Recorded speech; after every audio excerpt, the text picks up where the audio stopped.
So I want any one of you who is a parent or who's not a parent to imagine your job is to transport a 3-year-old child from daycare to see their father. All right? Imagine that. Okay, so before I start this, we're gonna back it up and give some facts. Okay, so the number of parents who claim that they have forgotten their child in the backseat of the car or wherever, and they go inside and the child dies from being left in a hot car is very high. In manslaughter is usually the charge, or negligent manslaughter, something along those lines. I am of strong belief that if you take an oath, or like the cops, or if you are a person in a position that says, okay, my job is to take care of life, then you are supposed to do that. So doctors, if you have an emergency room someone come into the emergency room, your job is to be a doctor to that person. If you are a police officer, you should treat all people the same. You don't, but you should. If you are someone who is supposed to transport, your job is you are to transport a 3-year-old who usually 3-year-olds are not the most quiet. I don't know how you would forget this, but anyway, we'll get into that later. So if your job is to transport children, then you should be held to a higher accountability than parents, because you signed on and said, I can do this. I can make my job the job of transporting a child from here to there. Okay? And that may not be my only responsibility, but I can get that done. Your responsibility should be increased. The public expects more of you, and it should expect more of you. You should be held to a higher degree of accountability, and you should be punished greater, because you've stepped aside and said, I'm going to take a child from here to there. But instead, here's what happened. 3-year-old Kotori Starks Jr. Died because this woman failed to do her job. This child was left alone from 12:30 to 5:30 p.m.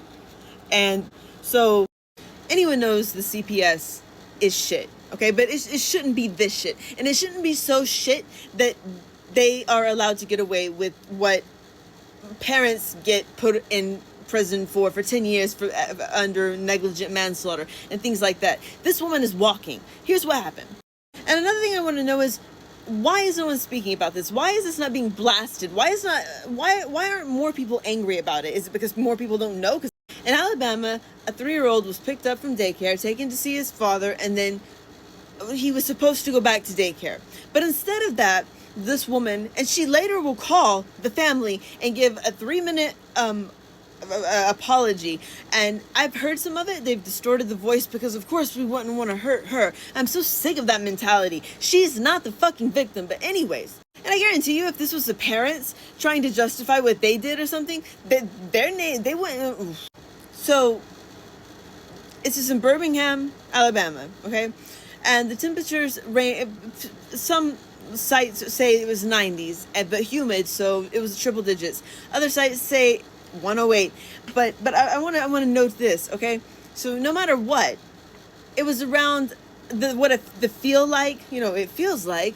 It got up to, it was likely to have exceeded 150 degrees Fahrenheit, and if you're with Celsius, that's 65.56 Celsius. So that's the heat this poor child endured from 12:30 to 5:30. And just after 6, he was pronounced dead. So, but the Department of Human Resources worker who had given her word that she could manage taking a child from point A to point B, she's been fired, but nothing else. The family wants more justice, obviously. I want more justice, and you should want more justice too. But anyway, so here's some more information. She decided to run some errands. So she picks up this 3-year-old. Now, you can't tell me, in any case, I'm sorry, you can't tell me. Maybe you learn to block your child, like a kid out. But when I'm around 3-year-olds, because I don't have kids, I can't block a 3-year-old out.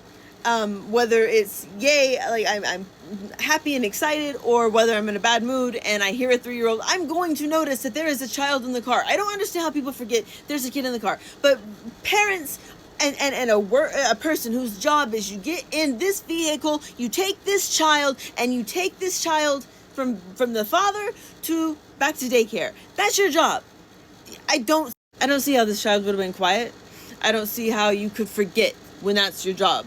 Later she'll make her claims, and I'll go into that. But anyway, so she went and did, well, because it's confidential, they won't, or they have not, to my knowledge, or from what I've read thus far, not released those personal errands that she had to run. But I do remember, I believe, seeing that she went and got food.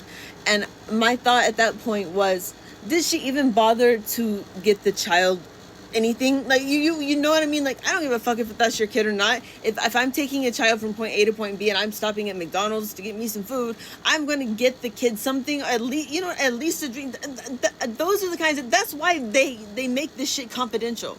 I guarantee you, we'll get into that in a minute. All right, so she claims that she, quote unquote, forgot the child. She went to her house, and for 5 hours, the child was left in the car, and died.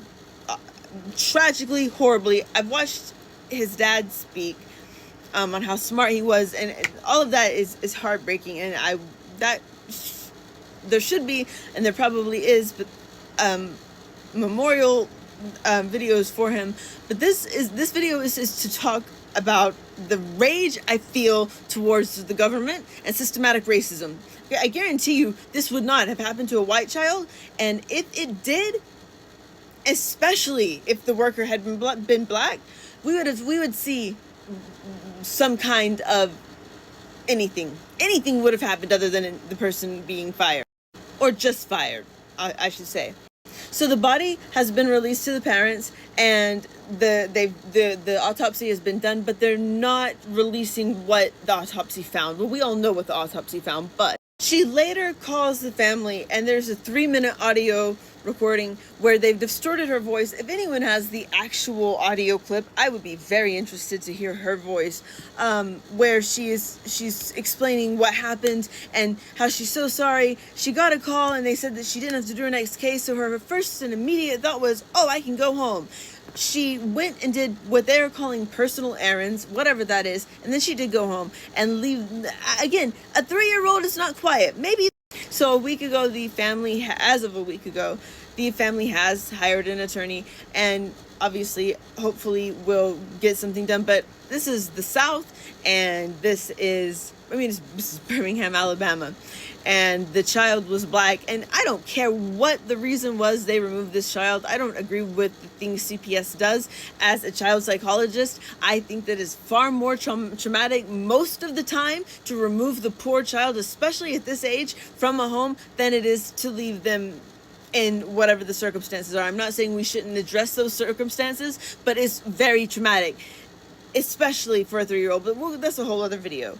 My heart and my thoughts go out to the family, and I do believe racism is a huge card in this. I don't know what's up with the worker. I'm glad that she's fired, but how much do you want to bet she'll be able to get a job doing something similar in the near future?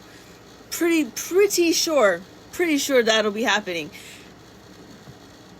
The double standard in America is disgusting, and if you cannot acknowledge it, then you're part of the problem. So